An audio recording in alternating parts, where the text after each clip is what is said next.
The storm was merciless, drenching the cobbled streets of Arendelle until the gutters overflowed and the lamps sputtered with every gust. Merchants had shuttered their stalls hours earlier, and only the desperate or the foolish still walked the streets. Serenia pressed herself into the shadows of an old stone archway, clutching her thin cloak tighter around her frame. The garment was worn, edges frayed from years of use. It had once been lined with velvet, a token of her former station, but now it was little more than a rag. She shivered and tried not to think of warm halls and roaring hearths she no longer had claim to. She had once been Lady Serenia of House Velen, daughter of a line older than the stones of Arendelle itself. But titles and lands had been stripped away when her father refused to kneel to the rising power of House Erath. Greed, politics, and betrayal had left her family scattered, her mother buried, her brothers slain in duels disguised as honor. That night, she was not thinking of vengeance. She was thinking only of staying warm. The sound of hurried footsteps broke through the rain. A figure dashed beneath the arch, water dripping from his dark hair. He was tall, shoulders broad beneath a travel-worn cloak, and he clutched a thick leather-bound book against his chest as though it were more precious than gold. "Oh," he said, startled to find her already there. His voice was low but warm, a tone that seemed out of place on such a storm-ridden night. Serenia tightened her grip on her cloak, wary. Men often looked at her with suspicion, or worse, when they realized she was alone. But this man's eyes were different. Thoughtful. Gentle. They lingered on her face not with hunger but with curiosity, as if she were a puzzle he longed to understand. "I can move if you wish," he offered, his lips tilting into the faintest of smiles. "But I think the storm might object." Serenia surprised herself with a quiet laugh. "Stay. The arch is large enough for two." And so they stood side by side, the rain crashing like waves beyond their shelter. Minutes passed in silence until he spoke again. "Strange, isn't it? Storms empty the streets, yet somehow they bring strangers together." She glanced at him. Poetic words for a traveler. "Scholar," he corrected softly. "Books are my only companions most days." "Dorian, at your service." "Serenia," she replied after a pause. She rarely gave her name, not anymore, but something about the way he spoke, unassuming, without demand, pulled the truth from her lips. The storm raged on, but under that archway, the world felt still. Words turned into laughter, laughter into stories, and before the clouds broke, she found herself smiling in a way she had not in years. That night was the first. Soon, the storm became their ritual. Rain or shine, they found each other beneath the archway, as if fate itself conspired to bind them. And for the first time since her family's fall, Serenia allowed herself to trust. Days blurred into weeks, and weeks into months. Dorian became her anchor in a world that had long since cast her adrift. They shared stale bread by candlelight, laughing over the absurdity of nobles too proud to eat anything less than golden-feasted banquets. He listened to her stories, childhood memories of chasing her brothers through the vineyards, whispered confessions of the loneliness that gnawed at her each night. "You carry yourself like someone born to silk," he said once, half in jest. "And yet here I am," she replied, lifting a crust of hard bread. "Queen of the crumbs." He laughed, but his gaze lingered on her with something softer than mirth. He never pressed her for more. Never asked why she avoided the heart of the city, why her eyes darkened when certain names were spoken. Instead, he simply stayed. And in that quiet loyalty, Serenia began to imagine what life might be like if she allowed herself to love again. But beneath his easy smiles and quiet devotion lay a secret heavier than chains. Dorian was no wandering scholar. His books contained no poetry, no tales of distant kingdoms. They were records, coded and clever, written for one purpose only, to report on the last living thorn of House Velen.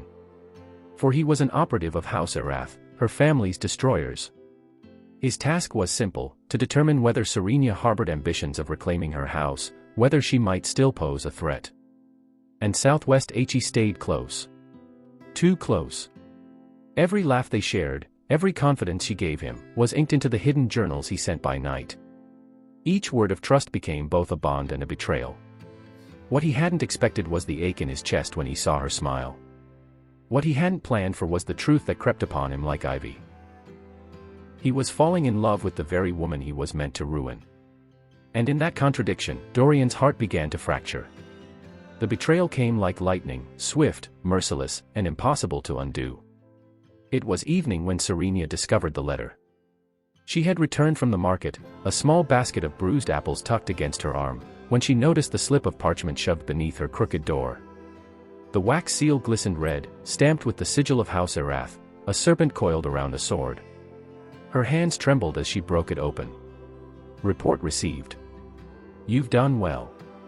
The last thorn of Velen seems tame enough in your hands. Continue your work.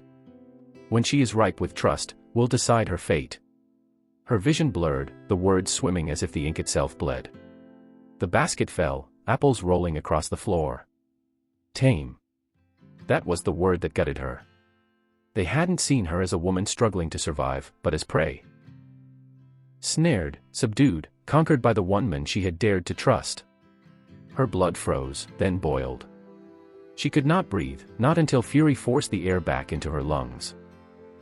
When Dorian came that night, rain dripping from his cloak as always, she was waiting.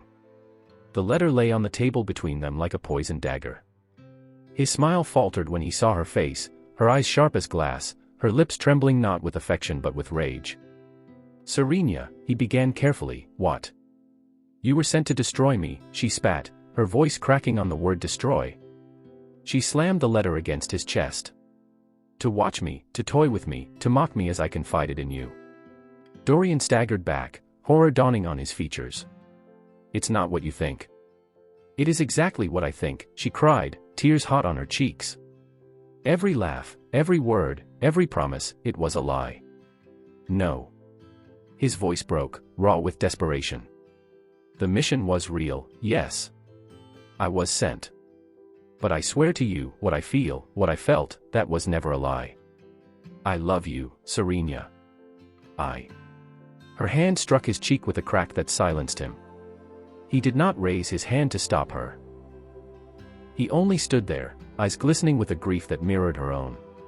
But Serenia's grief burned into something sharper. She pushed him toward the door, her strength surprising even herself. Go. Before I kill you where you stand. Rain swallowed him as he staggered into the street, his figure dissolving into shadow. Serenia collapsed against the table, her sobs echoing in the small, broken room. The storm outside howled, but none louder than the storm within her. Days blurred into nights, and nights into weeks. Heartbreak should have left Serenia hollow, but instead it carved her into something new, something unyielding. She swore she would not be a victim again. Where once she had walked the markets with her head lowered, now she walked with eyes wide open. She saw things she had ignored before, merchants cheated by Erath's taxes, servants dismissed after decades of loyalty, beggars beaten by guards who claimed to keep the peace. These people were not nobles, not warriors, but they were wounded in ways that House Erath never cared to notice. Serenia began to speak with them, to listen, to plant seeds of discontent with gentle words. To the merchant whose caravan was stolen by Erath's men, she offered information, which guard had been bribed to look away. To the maid cast aside for aging out of her mistress's favor, she promised dignity in return for secrets whispered through locked doors. To the thief, cornered and desperate, she offered something rarer than gold, a cause. Piece by piece, Serenia wove her net. Her home became a meeting place by night, candles flickering over maps and lists, stolen letters passed hand to hand. She studied more than people. She studied patterns, how coin flowed through the city, which taverns soldiers favored, which debts kept merchants bound. She learned that power was less about swords and more about secrets, less about armies and more about timing. Her heart, once shattered, became tempered steel. Where Dorian had been her solace, vengeance became her fire. No longer would she be the broken daughter of Velen, a relic of a fallen house. She was reborn. The thorn hidden among roses. The whisper in Arendale's streets spoke her name again, not Serenia Velen, the girl whose house had crumbled, but Serenia the Thorn. And this time, she would not bend. House Erath's greed was the chink in its golden armor, and Serenia knew it well. They had built their empire not on loyalty, but on exploitation, and she would use that rot to collapse them from within. She became a shadow in Arendale, her hands never directly stained, yet her will shaping every downfall. Letters forged with careful strokes of ink found their way to rival houses, each one whispering treachery. An Erath cousin plotting to sell secrets. A lord bribed to betray an ally. All lies, yet each believable because it fed into the paranoia Erath themselves had nurtured. Merchants whispered her words in the taverns, tariffs raised unfairly, deals broken. Soon, caravans refused to carry goods for Erath, leaving their storehouses bare. The city's trade choked, and coffers that once overflowed ran dry. The servants of Erath, those long discarded after decades of loyal service, were all too eager to speak. Serenia listened to their pain, then turned their grief into weapons. They carried whispers into the halls of the manor, seeds of mistrust, suspicions that brothers eyed brothers, that wives betrayed husbands. And the thieves, the shadows of the alleys she had once avoided, became her blades. They bled Erath's vaults of coin and jewels, not enough to rouse guards to vengeance, but enough to gnaw at Erath's pride. The poison she spread was not for the body but for the soul. Trust itself curdled, until even Erath's own bannermen hesitated before obeying orders. One by one, their pillars crumbled. And in the midst of it all, Dorian wandered the city, a man unmoored. When House Erath discovered his failure, his betrayal of their trust, they cast him out like a dog. The man who had once been their loyal agent was reduced to nothing, no coin, no shelter, no purpose. He drifted through the streets, ragged and hollow, haunted by Serenia's face and the echo of her last words to him. When at last he pieced the truth together, that the storm tearing down House Erath was hers, he could not summon hatred. Only awe at the sharp brilliance of her vengeance. And shame, so heavy it bowed his shoulders, for knowing he had once tried to tame her fire. The night House Erath fell, Arendale's sky glowed red.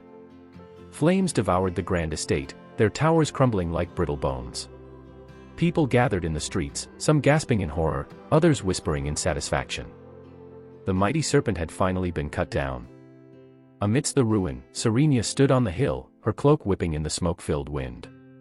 She watched the inferno with eyes that neither wept nor widened in triumph. This was justice, cold, earned, and complete. It was there Dorian found her.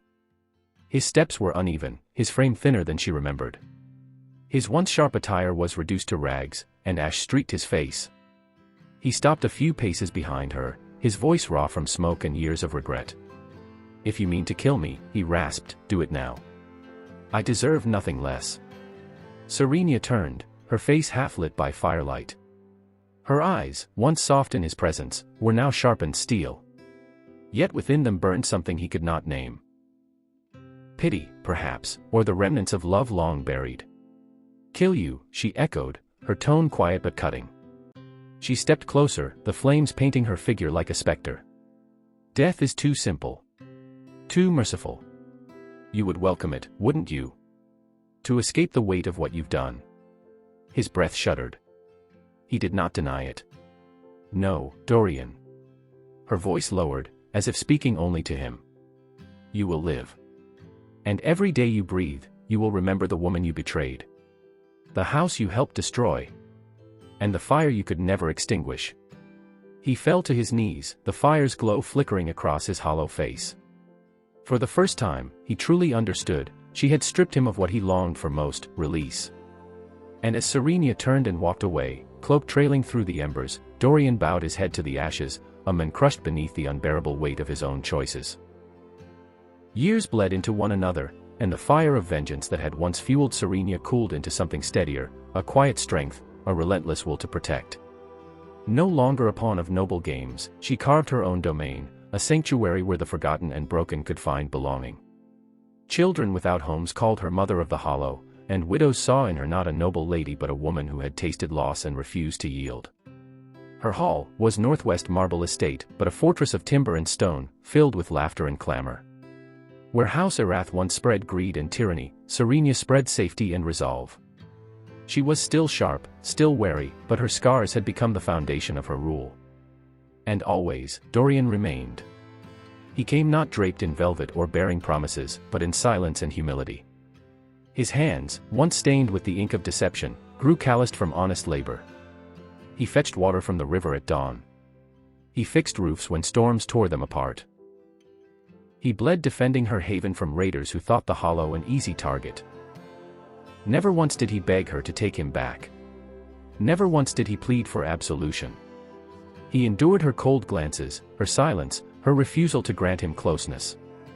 He stayed, not as penance alone, but as devotion unspoken. Time, as it always does, softened edges. One evening, the sky burned crimson with the setting sun, casting long shadows across the courtyard where children played. Serenia stood on the balcony, her hair catching the last light like strands of fire.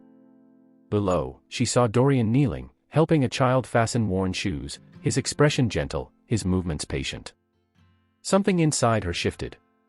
She descended the stairs slowly, each step heavy with years of unspoken weight. When she reached him, she did not speak at first, only watched him rise to his feet, surprised by her presence. His eyes, still shadowed by guilt, met hers. "You're still here," she said softly, almost disbelieving. A pause. His voice was low, steady, and without demand. "Always." For the first time since betrayal shattered her world, Serenia allowed herself to believe. And belief, fragile as it was, cracked the walls she had built. That night, she did not offer forgiveness, nor love reborn in innocence, but she allowed him to walk beside her, not behind. And that was the beginning. Their love was never the stuff of ballads sung in gilded halls. It was not a tale of starry-eyed beginnings or unbroken trust. It was forged in fire, betrayal, and the long road of penance. Yet it endured. Serenia never forgot the sting of the letter, the cruel revelation that had nearly destroyed her. She bore the memory as a thorn, sharp and permanent. But just as a rose cannot grow without its thorns, her love could not exist without its scars. Dorian never sought to erase his guilt, nor pretend the past had not happened. Instead, he honored it, every day, with quiet devotion. He did not love her as a conqueror loves a prize, but as a man who once lost everything and learned the worth of rebuilding with patience. Together, they were not perfect. But they were true. And in time, people no longer spoke of Serenia as the last, broken daughter of Velen. They no longer whispered of her downfall. They called her Serenia the survivor, Serenia the thorn, a woman who rose from ashes and wove her own destiny. Beside her was Dorian, not as her redeemer, but as the man who had proved himself worthy not through words, but through a lifetime of unwavering devotion. And so, their love did not bloom in innocence, but in resilience, like a rose that fought through thorns and still found a way to open its petals to the sun.